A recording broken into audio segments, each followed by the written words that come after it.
আসসালামু আলাইকুম ওয়ারাহমাতুল্লাহি ওয়াবারাকাতুহু। প্রিয় ভাই ও বোনেরা, একটা প্রশ্ন দিয়ে শুরু করি। যদি এটাই আপনার জীবনের শেষ রমজান হয়, আমরা কেউ জানি না আগামী রমজান পর্যন্ত বাঁচব কিনা।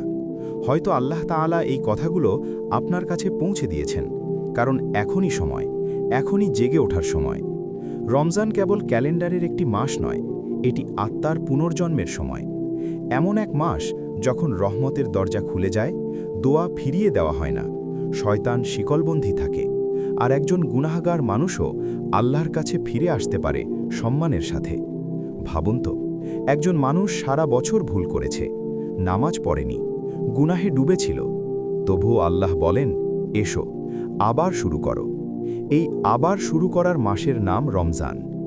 রমজান আমাদের ক্ষুধা শেখাতে আসে না, রমজান আমাদের হৃদয় জাগাতে আসে। অনেকে মনে করে রোজা মানে শুধু না খাওয়া, কিন্তু রোজা তার চেয়েও অনেক গভীর। চোখের রোজা, হারাম থেকে নিজেকে ফিরিয়ে নেওয়া; কানের রোজা, গীবত ও অশ্লীলতা থেকে দূরে থাকা; জিহ্বার রোজা, মিথ্যা, কটূক্তি, অপবাদ ত্যাগ করা; হৃদয়ের রোজা, হিংসা, অহংকার, ঘৃণা পরিষ্কার করা।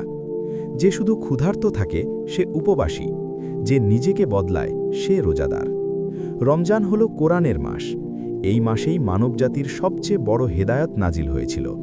কোরআন শুধু তিলাওয়াতের জন্য নয়, জীবনের জন্য। যে ঘরে কোরআনের শব্দ ওঠে সেখানে অশান্তি স্থায়ী হতে পারে না। যে হৃদয়ে কোরআন প্রবেশ করে সেখানে অন্ধকার টিকে থাকতে পারে না। রমজানের প্রথম দিনগুলো কঠিন লাগে, মাথা ব্যথা, ক্লান্তি, অস্থিরতা। আসলে শরীর নয়, নফস প্রতিবাদ করে। নফস স্বাধীন থাকতে চায়। রোজা তাকে শেখায়, তুমি দাস, তুমি মালিক নও। এই মাস আমাদের তিনটি ধাপে বদলে দেয়। প্রথম অংশ রহমত, আমরা আল্লাহকে খুঁজতে শুরু করি। দ্বিতীয় অংশ মাগফিরাত, আমরা নিজের ভুল বুঝতে শুরু করি। তৃতীয় অংশ নাজাত, আমরা সত্যিই বদলে যেতে শুরু করি। সেহেরি কেবল খাবার নয়, এটি দিনের প্রথম ইবাদত। যখন পৃথিবী ঘুমিয়ে থাকে, একজন মুমিন জেগে ওঠে আল্লাহর ডাকে। এটি বান্দা ও রবের নিভৃত আলাপ। ইফতার কেবল পেট ভরানো নয়, এটি কৃতজ্ঞতার শিক্ষা। সারা দিন ক্ষুধার পরে এক গ্লাস পানি আমাদের শেখায়, রিজিক আমার নয়, আল্লাহর। তারাবিহ কেবল নামাজ নয়, এটি রাতের আলো।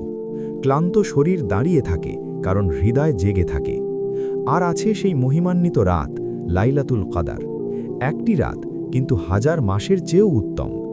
এই রাতে একটি কান্না, একটি আন্তরিক দোয়া, একটি সত্যিকারের তওবা পুরো ভাগ্য বদলে দিতে পারে। রমজান আমাদের সমাজকেও বদলাতে শেখায়। জাকাত আমাদের অহংকার ভেঙে দেয়, সাদকা আমাদের হৃদয় নরম করে। একটি হাসি, একটি খেজুর, একটি ইফতার, এগুলোই জান্নাতের বীজ। রাসূলুল্লাহ সাল্লাল্লাহু আলাইহি ওয়াসাল্লাম শিক্ষা দিয়েছেন, রোজা আল্লাহর জন্য, আর এর প্রতিদান আল্লাহ নিজেই দেবেন। অন্যান্য আমলের সওয়াব গুণে বাড়ে, কিন্তু রোজার প্রতিদান অগণিত। রোজা জাহান্নাম থেকে রক্ষাকারী ঢাল। রোজা ও কোরআন কিয়ামতের দিন সুপারিশ করবে। ঈমান ও সওয়াবের আশায় যে রমজানের রোজা রাখে, তার পূর্বের গুনাহ মাফ করে দেওয়া হবে। জান্নাতে রোজাদারদের জন্য একটি বিশেষ দরজা থাকবে, রায়্যান। সেই দরজা দিয়ে কেবল তারাই প্রবেশ করবে যারা এই পৃথিবীতে নিজেদের নিয়ন্ত্রণ করতে পেরেছিল। রমজান আমাদের শেখায় ধৈর্য, কৃতজ্ঞতা, সংযম, সহানুভূতি, তাকওয়া। প্রশ্ন হল, রমজান শেষে কি আমরা আগের মানুষ হয়ে যাব, নাকি নতুন মানুষ হয়ে উঠব? রমজান আমাদের না খাইয়ে রাখতে আসেনি, আমাদের জাগিয়ে তুলতে এসেছে। জীবন ক্ষণস্থায়ী, আখেরাত চিরস্থায়ী। প্রিয় ভাই ও বোনেরা, রমজান প্রতি বছর আসে, কিন্তু সবাই তা পায় না। কেউ রমজানের আগেই চলে যায়, কেউ রমজান পেয়েও বদলায় না। এই রমজানকে শেষ রমজান ভেবে শুরু করুন। প্রতিটি রোজা শেষ রোজা ভেবে রাখুন। প্রতিটি দোয়া শেষ দোয়া ভেবে করুন। আল্লাহ তাআলা আমাদের সবাইকে রমজানের হক আদায় করার তৌফিক দিন। আমাদের গুনাহ মাফ করুন, আমাদের হৃদয় জীবিত করুন, আমাদের জান্নাতুল